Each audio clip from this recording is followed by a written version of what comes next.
आज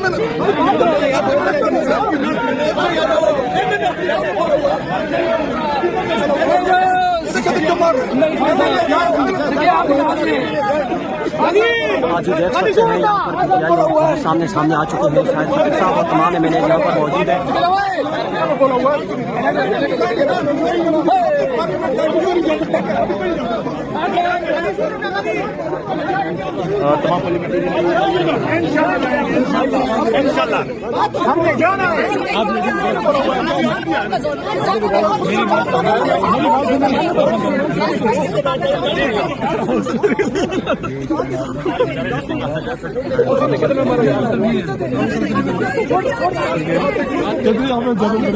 ये मेरे सामने खड़ी है, ये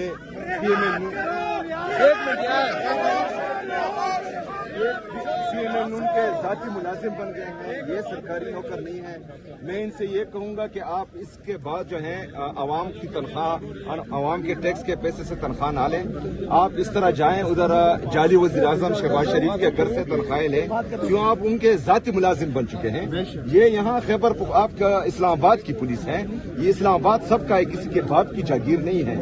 ये हमारे पाकिस्तान का दारुल खिलाफा है, यहाँ पर तमाम आ सकते हैं। किसी और मिनिस्टर जो करप्ट है, 2 नंबर है, 2 नंबर तरीके से है, उनको हाथ लगाने में आपकी जरूरत नहीं, उनके सामने आप बात नहीं कर सकते। इधर खैबर पख्तूनख्वा के मिनिस्टर का गिरवान पढ़ रहे हैं आप लोग, ये इंसानियत है।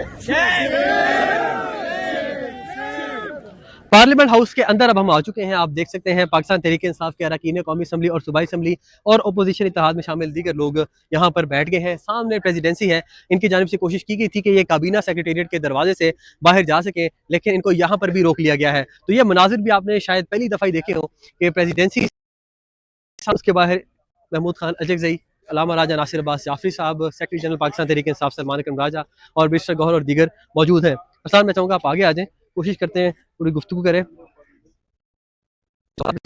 और उनका मौक़िफ़ भी आप तक पहुँचाएं। ये गैर मामूली है, गैर मामूली सिचुएशन भी है। बैरिस्टर गौहर साहब, जमहूरियत में अगर पार्लियामान को ताले लगा दिए जाए तो ये कितना डिस्टर्बिंग है? मैं कहता हूँ पार्लियामान नाम के रह गई है और जमहूरियत भी नाम की रह गई है। मैं आपको अमेरिकन एक मिसाल देता हूँ।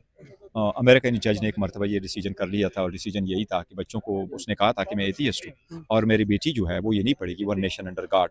तो जज ने उनके हक में फैसला कर लिया कि इनका बुनियादी हक है। उस दिन कांग्रेसमैन जो अवेलेबल थे वो आ गए और पार्लियामान के ऐसी सीढ़ियों में खड़े हो गए जिस तरह आज हम सीढ़ियों में, और उन्होंने ओथ ऑफ एलिजेंस को रिपीट कर लिया। वो जज वापस अपने चैम्बर में गया, उसने कहा now the Congress has spoken. तो मेरे आर्डर की कोई हैसियत नहीं रही। देखो ईवान ऐसे ही होते हैं। मैं समझता हूँ कि हमने बड़ा सिंपल मुतालबा रखा है कि खान साहब की सेहत पे कोई कंप्रोमाइज़ नहीं। वो बेशक हम बाकी चीज़ें को कोई डिस्कस नहीं करते, हम सिर्फ ये कह रहे हैं कि खान साहब की जो आंख है उसका सही इलाज हो जाए, फ़ौरन शिफ्ट कर ले ताकि तसल्ली हो जाए। बैरिस्टर साहब, रिटन ऑर्डर भी ताहाल नहीं जारी किया गया सुप्रीम कोर्ट की जानिब से, उसके बायस क्या कानूनी पेचीदगी हो सकती है आगे बढ़ने में? देखो रिटर्न ऑर्डर अभी आना चाहिए था, लेकिन समटाइम जज सारे डिस्पोज करने के वक्त जज कहते हैं जब रिजर्व करो तो ऑर्डर बाद में आ जाता है। लेकिन जो सुप्रीम कोर्ट ने ऑर्डर कर लिया था कि भाई 16 आप कर ले, वो इंप्लीमेंट होना चाहिए था। और 16 का मतलब ये नहीं है कि आप इंतजार करो कि मैं 16 वाले दिन ही करूंगा, आपको कल करना चाहिए था, नहीं तो आज द लेटेस्ट होना चाहिए था। ये आंख का मसला है। देखो आंख 80% कहते हैं कि ज़ाया हो गया है, और ऐसी बीमारियों में मैंने पढ़ा है, ट्वीट पे मैंने देखा, एक अमेरिकन डॉक्टर ने दिया है कि ऐसी बीमारियों में अक्सर एक की वजह से दूसरे का भी आंख ज़ाया हो सकता है। दिस इज सीरियस इम्प्लीकेशंस, इसलिए फ़ौरन ये होना चाहिए, इसमें मजीद डिले नहीं होना चाहिए। केपी के हाउस से भी लोग यहाँ नहीं पहुँच सके, पार्लियामेंट लॉजेस में भी हाथापाई हुई है अरकान कौमी असम्बली और पाकिस्तान तहरीक इंसाफ के लोगों के पुलिस के साथ। ये कब तक इस तरह जारी रहेगा? क्योंकि पुलिस बज़ाहिर जो इंतजाम हम बाहर देख के लग रहा है कि आप लोगों को बाहर नहीं निकलने दिया जाएगा। देखिए जैसे भी करने दे रहे हैं, लेकिन मैं कहता हूँ पार्लियामान ऐसे नहीं हुआ करते, नहीं आप लोगों के लिए ऐसे जगह बनाते हो। मैं तो यही मैसेज उनको दूंगा कि देखो मजीद अब रास्ते बंद ना करें, रास्ता निकाले, रास्ता ढूंढे, इस क्राइसिस से निकलें। और इस क्राइसिस से निकलने का एक ही रास्ता है, खान को फ़ौरन शिफ्ट करें, हॉस्पिटल में शिफ्ट करें, उनकी तसल्ली करा लें, वरना एक से दूसरे दिन जो है ना वो बुरा होता जाएगा। लोग खुद सड़कों पे निकलेंगे, हर जगह धरना होगा, हर जगह लोग यही आवाज़ उठाएंगे। और ये सिर्फ खान साहब, हम PTI वाले नहीं उठा रहे ना पार्लियामेंट के लिए, पाकिस्तान की आवाम उठा रही है, हर पाकिस्तानी उठा रहा है, और पूरी दुनिया कह रही है कि दिस इज इनह्यूमन ट्रीटमेंट, आप ऐसा ना करें। लास्टली कमेंट कीजिएगा, कायदे ईमान शहबाज शरीफ साहब हैं, आज फिर पहले एक दफ़ा यहाँ पर हमला करके लोगों को गिरफ्तार किया गया था। आप इसके तकद्दुस को आज भी पामाल किया गया, आप नहीं समझते उनको मुदाखलत करनी चाहिए और इसकी जो मुक़द्दस वो सिक्योर करनी चाहिए?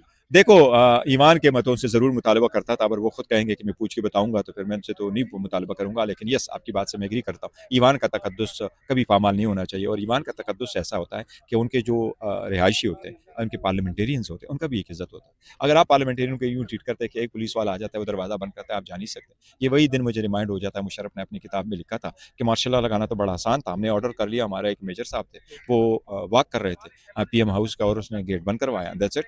फिर और क्या था? देखिए, आप आवाम की जमहूरियत को, लोगों को इतना लाइट ना लें। हमारे पास 3 करोड़ आवाम का मैंडेट है और खान साहब इस वक्त मकबूल तरीन लीडर है और इसके आंख का मसला है, उसकी सेहत का मसला है। इस पर सियासत ना करे, फ़ौरन एक्सेस दे दे ताकि ये crisis once and for all खत्म हो। बहुत शुक्रिया मिस्टर हाँ, कोई नहीं, थोड़ा सा यहाँ से आगे कंटिन्यू करके ऊपर ऊपर तक दिखाते हैं बस। हाँ, इसी तरह ऑन ही है।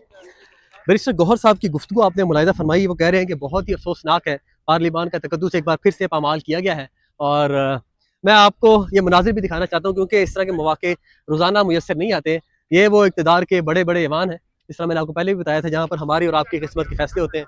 प्रेसिडेंसी आप देख सकते हैं, उसके बाहर ये बागीचा भी आप देख सकते हैं, यहाँ से आपको रिपोर्ट कर रहे हैं। और ये एक्सक्लूसिव मनाजिर है, एक यादगार दिन है, एक और अफसोसनाक दिन है जहां पार्लिमान के तकद्दुस को सरकारी लोगों ने पामाल किया, ताला लगा के अरकान कौमी असम्बली को कैद कर दिया, महसूर कर दिया, अवाम के वोट को जूते की नोक पर रखा गया, उसको बेइज्जत किया गया और इस तरह बेइज्जत किया गया कि ना ही अरकान बाहर जा सकते हैं, ना ही बाहर वाले अंदर आ सकते हैं। यहाँ से आपको रिपोर्ट करते रहेंगे। जबरदस्त सा फ्रेम बनाना, ठीक है? क्यों है? इतनी सिक्योरिटी देकर शायद आप गलत फहमी का शिकार हो जाएं कि मैं पार्लियामेंट हाउस के बाहर नहीं, किसी बॉर्डर पर खड़ा हूं, लेकिन ये हकीकत में पाकिस्तान के पार्लियामेंट हाउस के ये मनाजिर हैं और पुलिस, एफसी, भारी नफरी तैनात है। पाकिस्तान तहरीक इंसाफ के अरकान कौमी असम्बली और सूबाई assembly, opposition leader Mahmood Khan Achakzai और सेनेट में अपोजिशन लीडर अलामा राजा नासिर अब्बास जाफरी की क़यादत में यहाँ पर पहुंचे थे, लेकिन पार्लियामेंट का मरकजी दरवाजा बंद कर दिया गया, जंजीरें लगाकर, ताले लगाकर, और उनको बाहर नहीं आने दिया गया।